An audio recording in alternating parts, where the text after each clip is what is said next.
एक बार की बात है, एक बहुत बड़ी आर्ट गैलरी ने कॉन्टेस्ट डिक्लेयर किया। उसमें उन्होंने अनाउंस किया कि जो भी पेंटर पीस को डिपिक्ट करने वाली वर्ल्ड की सबसे अच्छी पेंटिंग बनाएगा, उसको $10 मिलियन का इनाम मिलेगा। यह बात पूरी दुनिया में फैल गई और पूरी दुनिया से हजारों पेंटर्स ने अपनी अपनी पेंटिंग भेजी उस कॉन्टेस्ट में पार्टिसिपेट करने के लिए। उन हजारों पेंटिंग्स में से जो इस कॉन्टेस्ट के जजेस थे, उन्होंने फाइनली 100 पेंटिंग्स को शॉर्टलिस्ट किया और उन 100 पेंटिंग्स की एक एग्जीबिशन लगाई। उस एग्जीबिशन में इन सारे पेंटर्स को तो इनवाइट किया ही किया, साथ ही साथ मीडिया वाले भी बैठे हुए थे और मीडिया वालों के साथ हजारों लोगों की भीड़ भी जमा थी। क्योंकि प्राइज अमाउंट इतना बड़ा था तो सबका इंटरेस्ट था ये जानने में कि कौन जीतेगा, कि वो पेंटिंग कैसी होगी और कौन वो पेंटर होगा जिसको इतना बड़ा अमाउंट मिलेगा। फाइनली वो दिन आ ही गया। वहां पर सारी ही पेंटिंग्स देखने लायक थी और एक से बढ़कर एक थी। उसमें से कुछ पेंटिंग्स थी जहां पर सबसे ज्यादा भीड़ थी।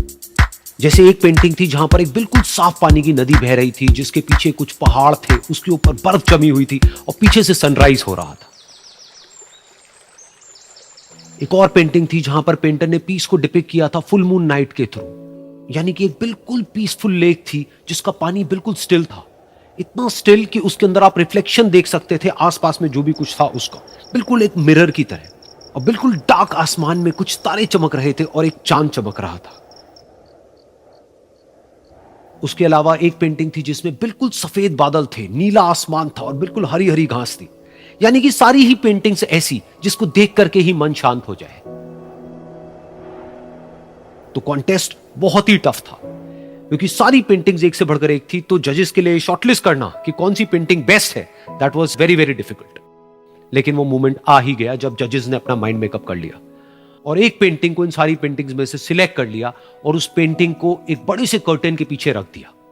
सामने वो सारे पेंटर्स बैठे हुए थे, मीडिया वाले थे और हजारों लोगों की भीड़ थी। सबकी क्यूरियोसिटी बढ़ती चली जा रही थी क्योंकि अमाउंट बहुत बड़ा था। लेकिन जैसे ही वो पर्दा हटा और सामने से सबने उस पेंटिंग को देखा तो सब हैरान रह गए। सब एक दूसरे की शक्ल देखने लगे। किसी को कुछ समझ नहीं आ रहा था कि एक्चुअल में हो क्या रहा है, क्योंकि वो पेंटिंग जो वहां पर दिख रही थी वो दूर दूर तक शांति को डिपिक्ट नहीं कर रही थी। तो सबको लगा कि शायद उस आर्ट गैलरी से कोई गलती हुई है या जजेस से कोई गलती हुई है और किसी गलत पेंटिंग को वहां पे रख दिया है। तो कुछ पेंटर्स एक साथ गए, जाकर के उस आर्ट गैलरी के ओनर से मिले और जाकर के उससे पूछा कि क्या ये कोई गलती है, गलती से कहीं कोई गलत पेंटिंग तो आपने वहां पे नहीं रख दी है। तो आर्ट गैलरी वाला थोड़ा सा मुस्कुराया और बोला, नहीं ये पेंटिंग बिल्कुल ठीक है, जजेस ने इसी पेंटिंग को सिलेक्ट किया है और यही पेंटिंग आज की विनर है। सारे पेंटर्स ये जवाब सुन करके गुस्से से भर गए और सबने मिल करके रिवोल्ट कर दिया। और ये देख करके सारे मीडिया वाले अपनी अपनी जगह से खड़े हुए और भागते हुए गए उस आर्ट गैलरी के ओनर के पास में और अपने अपने माइक्स उनके मुंह के आगे कर दिए।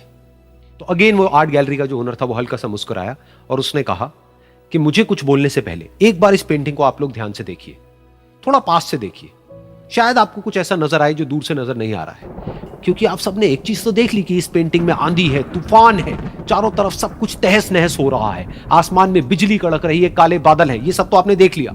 लेकिन एक चीज नहीं देखी कि इस पेंटिंग में एक घर भी है। उस घर में एक छोटी सी खिड़की है जहां पर एक आदमी खड़ा हुआ है। ध्यान से जाकर के देखिए, वो जो आदमी खड़ा हुआ है और बाहर देख रहा है उस घर से, उसके चेहरे पर कोई डर नहीं है, बल्कि एक हल्की सी मुस्कान है, एक ठहराव है, एक सुकून है। और यही है शांति का असली मतलब।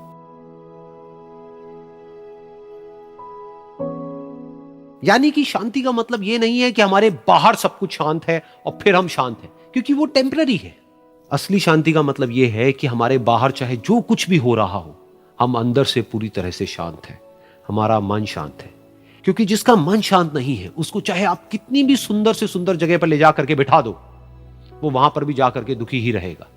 लेकिन दूसरी तरफ से जिसका मन शांत है, उसके बाहर चाहे कुछ भी हो रहा हो, चाहे मौसम कैसा भी हो, चाहे उसके आसपास में सब कुछ तहस नहस हो रहा हो, तूफान हो, लेकिन वो अंदर से बिल्कुल शांत रहेगा। और यही है शांति का असली मतलब।